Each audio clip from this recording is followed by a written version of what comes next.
Henry woke up from his nap, everybody. Henry woke up from his nap. Hey, Henry. Paschimottanasana. Intense stretch to the west. Is that right? Intense stretch to the west. Oh, Dandasana. Let's go ahead with Dandasana since he's given it to us. Dandasana. This strengthens the push muscles in the body, sets you up for some postures like Lolasana, elephant pose. The hands are going to come alongside the body. I am going to have John bring his hands maybe 1 inch forward. There we go. And then see if you can straighten through the arms. Pull the rib cage into the body and then soften the shoulders down, away. Lift the chin away from the chest. Good. Lift the chin away from the chest. So don't work so hard. Just take, there you go. Good. And then look straight forward. He's also pulling his toes back towards his shins. This is Dandasana. An opportunity here would be Mula Bandha, Uddiyana Bandha, Jalandhara Bandha. This is a really, really intense one for most people. The quadriceps have to work a lot here for almost everyone. So just holding the body in this L shape will activate the quadriceps for almost everybody. For a lot of people, can cause them to hyperextend their knees. If they do have hyperextended knees, this is one of the places that I'm not terribly concerned about the knees hyperextending because they're not bearing any body weight. If you do have someone that goes into hyperextension and it is uncomfortable or problematic for them, you always could put just a rolled up yoga mat underneath of the knees. That's a really soft way to get people to come out of that hyperextension. As we go into Paschimottanasana from Dandasana, he's going to reach his arms up over his head. A lot of times here, people will cue to take the buttock flesh out of the way of the sits bones. That's not exactly what's happening. You're more bringing the pelvis into a bit of an anterior tilt. So if you remember from our anatomy and physiology lessons, anterior tilt is going to be the bowl of the pelvis is going to be spilling out the front, the anterior part of the body. Posterior tilt, the bowl of the pelvis would be spilling water out of the back of the body. So getting the buttock flesh out of the way, especially for women that have more tissue there or people that just have nice buns, getting that tissue out of the way is going to take the pelvis into a slight anterior tilt, which is going to help with the femoral position in the acetabulum and help you make space as you fold forward. Come up, let me cue you through this. So relax just a little bit. You can take the hands down by the side. Good. So if he reaches his arms up towards the ceiling, I'm going to have him just lengthen forward first. So that rather than fold forward, just lengthen, lengthen, lengthen forward. Once his back starts to round, then I'm going to have him stop, take his hands down to the ground first on either side. Good. This is a really great place for people to work that should not be too much or too intense. Paschimottanasana, for those of us that are inherently flexible, is one of those postures that we kind of just don't really get. There are a lot of people that can almost get the top of their head to the tops of their feet and it's not an issue. But for the mere mortals, this one is really more intense than it looks, much more intense than it looks. This should be a very grounding posture, but because we are getting into the hips a little bit, this can be quite agitating for some people, so just be aware of that. A couple different lineages, ways to get into this posture. One would be to grab the big toes if they are accessible. You can bend the knees even to grab the big toes. Yep, and then reach the chest forward, forward, forward, maybe even the ribs in contact with the thighs. And then once you have hit your point of compression, you're going to soften the head down towards the knees. The point of the big toes does stretch the entire lateral line of the body. So if you remember, the fascial chains goes all the way up underneath of the calcaneus bone, all the way to the tips of the toes, underneath the bottoms of the big, second, middle, etc. There are softer ways to do this as well. So if I had him bend his knees and then reach his arms underneath of his knees, this, again, hamstring stretching really is more about bringing the chest to the thighs than it is about getting the legs straight. So I'm going to have him bend knees even more. So soles of the feet down on the ground, bend the knees up, yep, and then reach for opposite elbow underneath of your knees, just like that. This is also Paschimottanasana. It's also Paschimottanasana. It looks much different, but it's going to be much more accessible for most people's nervous systems, for their hamstrings, for their quadratus lumborum muscles. It's going to feel much more nourishing to a lot of people than trying to get the legs straight. This is another one of the short stack yoga, Sarah Balger sayings. You'll hear me say this 1,000 times. If you were meant to touch the ground with straight legs, God would not have given you knees. He would not have given you knees. Bend your knees. It is okay to bend your knees. You are going to allow the tissues to make space, to open up much more holistically if you're not trying to force the body into a position that it is giving you warning signals it does not want to be in. That stretch, that sense of overstretch, that sense of tension, hitting that blockage, those are indications that your nervous system has hit some sort of a wall and you need to back off just a little bit. So playing with your edge is going to be of utmost importance in your practice, and learning to teach your students where their edges are is going to be of utmost importance in their practice. It's going to teach them to respect their bodies even more, and you will learn a lot in the process as well. Let's go right into Janu Sirsasana. So I'm going to have him face forward and then take the right foot to the inside of the left leg. Yep. Okay, great. So sole of the foot, in a lot of these postures, if you read through the Hatha Yoga Pradipika, if you look at Light on Yoga,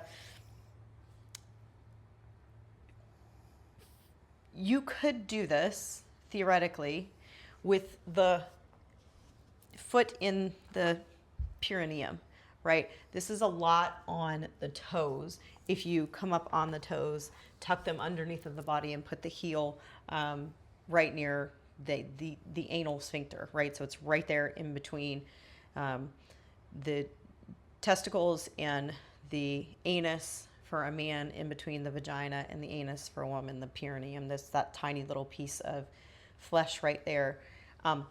It's a spot that gets brought up quite often in the yogic literature, and so just know that holistically, like lineage-wise, a lot of these postures that we do where one foot is tucked towards the body in floor work can and should, I don't know, but can be done with the foot tucked up into the perineum. We'll look at that during class because I want you guys to all experience it. One of the things that we do quite often in class, in a lot of classes at HYC, is we'll do a toe stand and what's called broken toe. So bringing both feet underneath of the body, stretching the plantar fascia on the back, on the bottoms of the feet. So there's multiple benefits to doing things that way. This type of a posture with the foot just tucked in is going to be much more accessible to people than sitting on the foot with the heel or the Achilles tendon, technically, I guess, right up in the perineum. So here we're going to encourage people to sit up nice and straight in so much as they can. For a lot of men, this is going to be challenging for them to sit up straight. Turn to the side just so we can look at your low back. Yes. So this is pretty standard and typical, right? To keep the legs straight, it's the same reciprocal relationship between the hamstrings and the back. If the hamstrings are too tight, they're going to pull the pelvis into this posterior tilt, which is going to round through the lumbar spine. If I bring him up into more of a, what would have been a traditional, I'm going to let him do this. So hold the little legs of this out. Good. Yep. Come up just, there you go. Great. So this would have been more traditional, right? If we were in this Janu Sirsasana with the foot tucked up underneath of the body and you're sitting on that heel, now if I ask him to anterior tilt the pelvis just a little bit, so don't move just like stick your butt out behind you a tiny bit. You see he gets to a much nicer place here with his low back. Yeah? Does that feel like you're sitting up straighter? How does it feel in your front hamstring?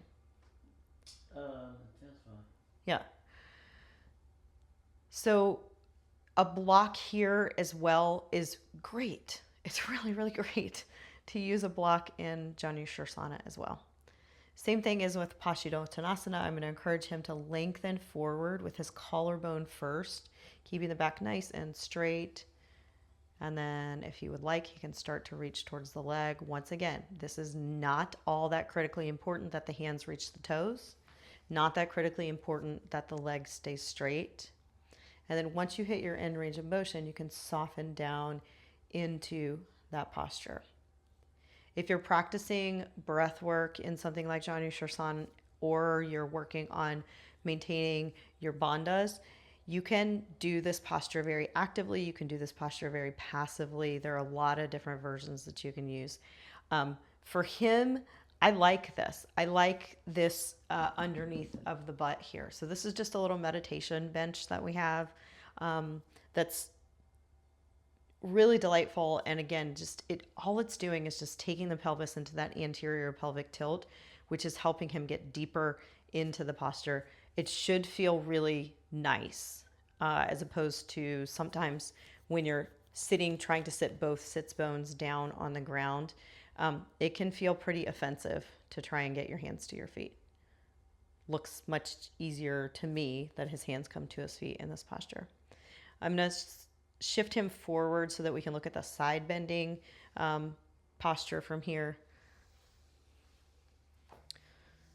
So you're just going to come into Janu Sirsasana, facing the front again, facing towards the camera. You can bring the meditation bench with you or not, doesn't matter to me. Okay. And then if you want to switch out your legs just for just for balance, that might be a good idea. Okay, great. The leg can be more forward or it can be more out to the side. It depends on what you're doing. If the leg is more forward and you're coming into more of a half Paschimottanasana, Janu Sirsasana, where the knee is coming towards where the head is coming towards the knee or the shin, the leg will be more faced forward. What that is going to do, however, is lessen the external rotation of the bent knee. So we'll look at this when we go into Sirsasana or a double pigeon fire log pose in just a minute. So in this case, I want him to take a side bend over his front leg. So I'm going to have him take that right leg out to the side just a little bit more. Yeah, exactly. And then from there, he can reach towards that foot, or I encourage people to take the right elbow down onto the ground. Don't worry so much about holding the foot. You can go to the inside or the outside of the leg. If you come to the inside of the leg, you can put your elbow down and just like rest your head on the elbow. And then that top arm can come across, really intense side stretch here. This can feel very good. A couple places that you can help people or assist people would be to anchor here. So I don't know if you saw that, what happened. So I'm just putting some body weight here. How's that feel? Great. Feels amazing. It feels so good. If I'm here, I also can bring the hands here and push more. So I'm just giving him a little bit of feedback here. I'm really not pushing that hard. And this should feel fantastic. It'll help stretch the fascia. Okay, come up. Let's look at Baddha Konasana. So the soles of the feet together, knees out wide. Another place where you can put a block underneath of the butt, Baddha Konasana. Perfectly acceptable. Everything's gravy. Put a block underneath of the butt. It can be really good. This is going to be easier for women than it is for men, just naturally. The elbows can provide a self-assist, so he can press his elbows into the insides of the thighs. Mm-hmm. And then the intelligence of the posture here, in my opinion, much to other people's kind of surprise and ugh, is the tonicity of the pelvic floor. So if you press the soles of the feet together, you will feel the pelvic floor light up. From there, holding the pelvic floor with some tonicity to it, using the elbows to press the knees down will help to work into the socket of the femur rather than the pelvic floor muscles trying to take over there. So I really think this is it's a very, very subtle posture, but it's a really informative one for people if you can get them to kind of feel what they should be feeling here. The folding forward, okay, fine. It's not really particularly all that important to me. I care much more about trying to use the external rotators in the butt to pull the knees down, as well as a little bit of external pressure while you're holding some tone in the pelvic floor. Let's look at double pigeon while we're here, just for an opportunity for some props and just the differences in, scoot over just a little bit. I'm going to sit next to you. Okay, great. So we're going to both go left leg on top, double pigeon. And if you can, I want you to try and get the shins as parallel to the long edge of the mat as you can. And then can you lift that leg up and put the ankle on the opposite thigh? Yes, there we go. There we go. This is what we want to see. For a lot of people, this is going to cause like crunch asana or like twisty asana because they're trying maybe a little bit too hard to put the foot on top of the knee. If this is problematic, that foot can just come in front of the forward knee into a Sirsasana, or you could put a block underneath of that front leg. So this is going to serve just as our proxy for the block. Ta-da! Now, he's in a double pigeon, even though it doesn't necessarily look like it, right? But he's getting the benefit even though he can't get his left ankle on top of his right knee. I hope that you can see that. Bringing the foot with the shin parallel to the long edge of the mat, keeping that orientation and bringing the foot on top of the leg is not going to be accessible to many people.